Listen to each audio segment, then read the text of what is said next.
on the custom stream. Hello, YouTube.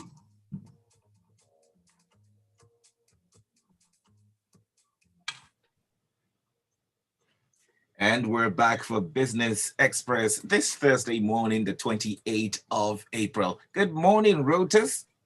Hey, good morning, Victor. Victor, to be with you. How you doing? I'm fine, thank you. Good to be with all our listeners as well.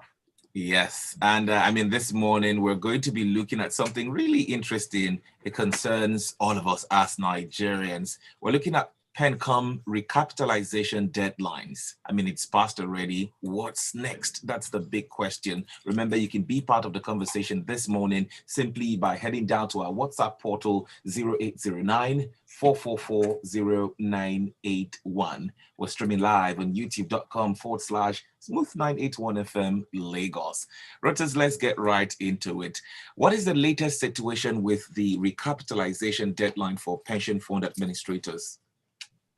Yeah, so I've always, on personal finance, I've always said everybody should have like 5 Voltron accounts, right? 5 accounts that we all have to have: current accounts, savings accounts, insurance, a brokerage account, and pension. So, 5 accounts will just keep you going. And PENCOM, the regulator, the National Pension Commission, on April the 27th of last year, 2021, they gave pension fund administrators, as PFAs, 12 months to increase their share capital from 1 billion naira to 5 billion. Share capital is money that you can raise from issuing common stock. It's like equity financing. And essentially the deadline ended yesterday, So that's the situation now, is that the deadline has expired, and, we don't know how many of the PFAs have successfully recapitalized. I think a while back, they said about 11 of them had done so, or something like that. But we don't have the full figures yet, but not all of them have recapitalized, and now the deadline has passed. So what happens now that the deadline has passed? Yeah, so there's, I think it's 3 options, or is it 2? They can either extend the deadline, which, they might do that. That has happened in other situations, NIM, NIN, and all these other things that have been going on. So they can extend the deadline, or they can revoke the licenses of the PFAs that are yet to recapitalize, which would be pretty drastic. That would be pretty drastic. Or they can force them to merge with other PFAs in order to get the share capital up to the 5 billion. So if a certain number of companies, PFAs, haven't done so, you and you join forces to force a merger, and then the combined PFA operations, or rather combined share capital of the 2 that have been forced, will increase. So, I think, I don't know, depending on how strict PENCOM wants to be with this, I think the most likely outcome is they will extend the deadline. But then who knows? Well, we just have to see. But those are the 3 options: either extend the deadline, revoke licenses, which again will be very harsh, or force them to merge to get the share capital where it needs to be. Nigerians will not even want to hear that anything happens to their pensions. That, as a worker, be it private or public, or the company has to pay about 10%, while you take 8% of your monthly salary into your retirement savings account. Now, the big question will be, what happens to, an RSA holder if license of his or her PFA is revoked? So the funds will still be safe. And I'm glad you asked that, because it's something that people have been asking. But then that is in the scenario where PENCOM revokes their license. Now, if that was to happen, the funds are still safe. You would just use the transfer window, to my understanding, and transfer to another PFA, because the last thing PENCOM wants to do is to put anybody's funds at risk. And so the funds are, they're domiciled, they are supervised and so on and so forth through custodians and the PFAs and so on. So again, we're looking at worst case scenario here. If they choose to revoke the license, remember, they'll either extend the deadline, force measures, or revoke licenses. So if they do that, and you happen to have an account with them, you just switch to another PFA. Rotus, so in simple terms, whatever happens, retirement funds are safe. That is, yes, sir. That's great. Yeah. So what is the total amount of pension funds under management, and how many registered pension accounts are there in Nigeria? Do you have, as of although it hasn't been the last update on PENCOM on their websites, they give updates, monthly updates. So the last one is from February. We haven't gotten much numbers yet, if I'm not mistaken. So February it was 13.3 trillion naira, 13.3 so trillion naira. That's all the pension funds under management.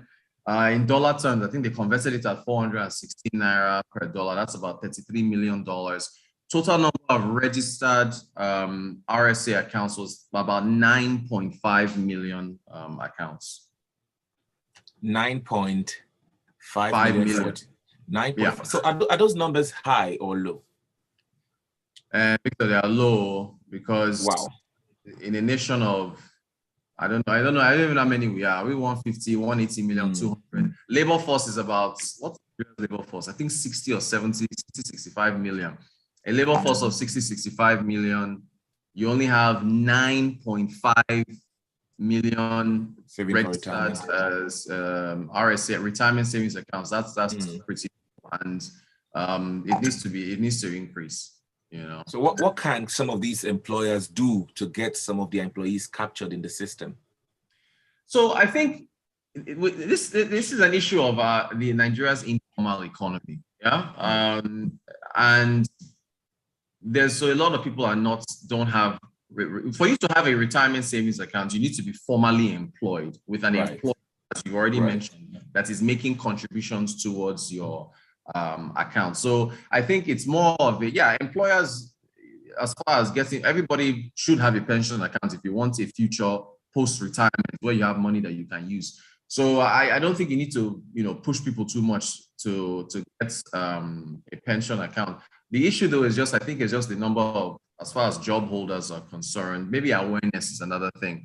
But it's a matter of formalizing a lot of folks that are in the informal sector who are not captured and you should be making contributions. There's a micro pension scheme now that's been put out there by PENCOM, whereby if you're self-employed or you're in a micro, small, medium enterprise, you only have 1 or 2 employees or so. There are,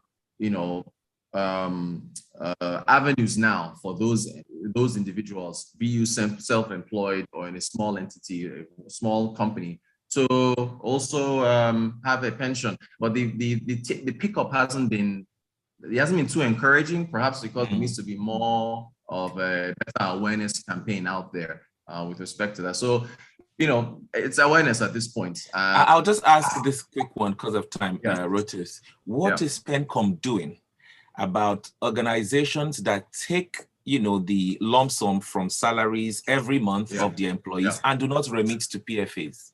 Yeah, so there's a whistleblowers phone line, emails where people can report that, and PENCOM is supposed to bring the hammer down on those companies, but you don't really see it making headlines that much. So there is an avenue. There is a whistleblowers line. I think because I know that there are organizations that instead of they've not remitted in years. Of course, they take the sums off and they don't remit, and Nigerians don't even do anything about it. Yeah. At the end of the day, you leave the organization and they've not even paid all the money they were taking over the years. Yeah. Of retribution on behalf of from the companies. There's not that many jobs available. It's an employer's market, unfortunately. So some people will just say that, okay, well, my salary is coming in, so I'll just take that. But that's not how it's supposed to be. It's supposed to be reported, and PENCOM is supposed to bring the hammer down. Now let's move to vehicle imports. There seems to be a situation with the 15% levy, that was taken away but brought back again. And at the port, some of the associations are saying, oh, they want to go on strike. Can you bring us up to speed with that? Yeah.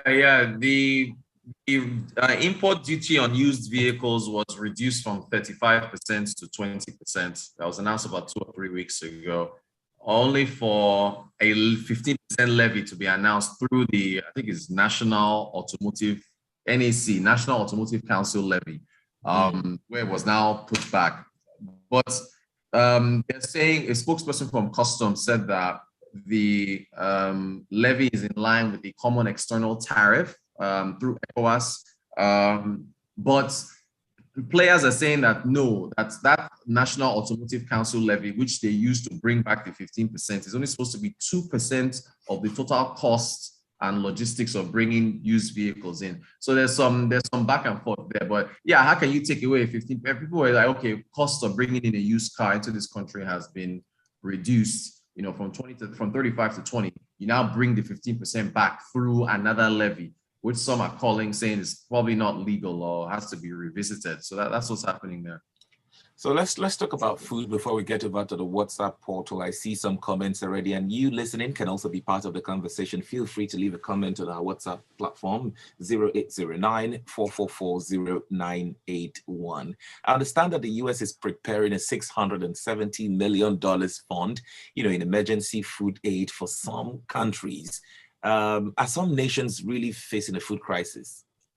Yeah, and it looks like, I can't remember the name of the fund. It's some humanitarian fund, but the countries, there's 6 of them. I think it's Ethiopia, Sudan, South Sudan, Yemen. That's 4. There's a couple other ones, but it's mostly African countries on that list. And it looks like this, what's going on with the war in Ukraine, it is impacting food supplies, you know, wheat exports and so on and so forth, grains. So US is doing this, is telling us that, look, there's a food crisis that's already hitting some countries.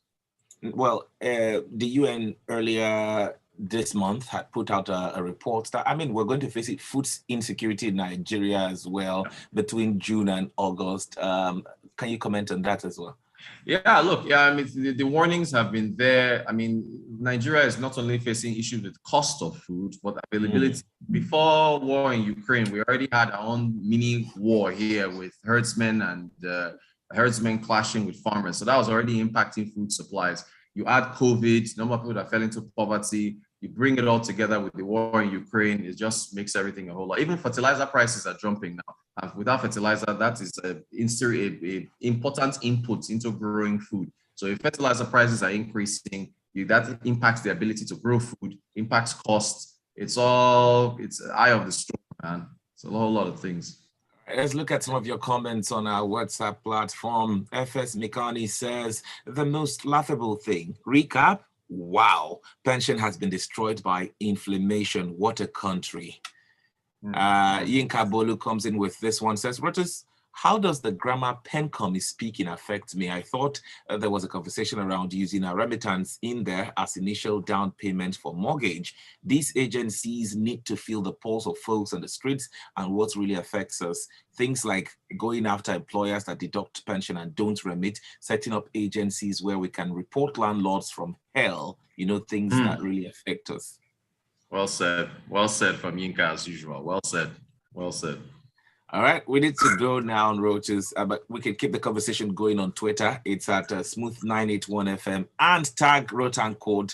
Let's keep talking about this, extend the conversation. Let's make it really big. Oh, last message I can squeeze in down. With micro pension, you need not be employed by a company. You can make your own pension contribution to a PFA. That's from Ovis in Yaba. Yes, right. For self-employed folks and for people with MSMEs, that is correct. Yeah, that's correct. Well, let's do this again tomorrow at 6:30, Business Express, every weekday morning, 6:30 a.m. on Smooth 98.1. Thank you very much, Rotus. Thanks. Take it easy. All right. All right. Headlines. Business Express on Smooth 98.1. Thank you very much for joining in. With Stanbic IBTC.